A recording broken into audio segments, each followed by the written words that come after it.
Mexico G shit. Homie, I don't play around, ain't shit. Sweet like the peach, this Atlanta clown. Home of the dealers and the strippers and the clubs, though. Catch you coming out that Magic City with a snub, ho. Lurking in the club on tourist.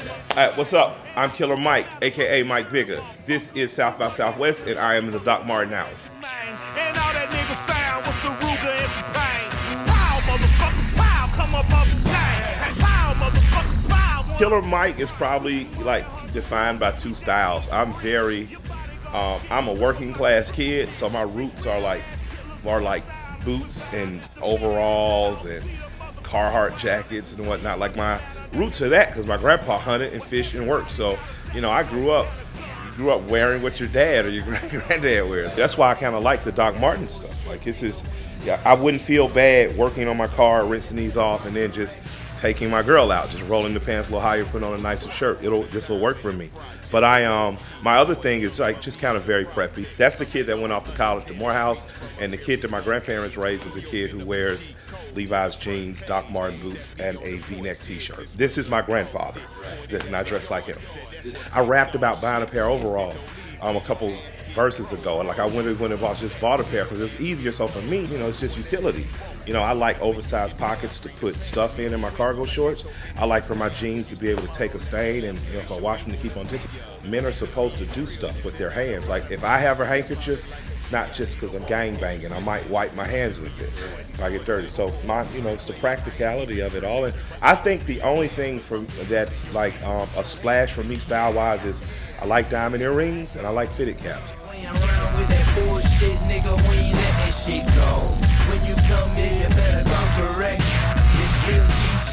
There's a kid down in Atlanta now named Will, Thumbs Up, and he's kind of into similar stuff too, like with the cars and hot rods and stuff, which I like. This is a lifestyle, it kind of fits me, so we're friends. But his flows and his patterns are dope, and he's very, very clever. He's, to me, what Atlanta could be.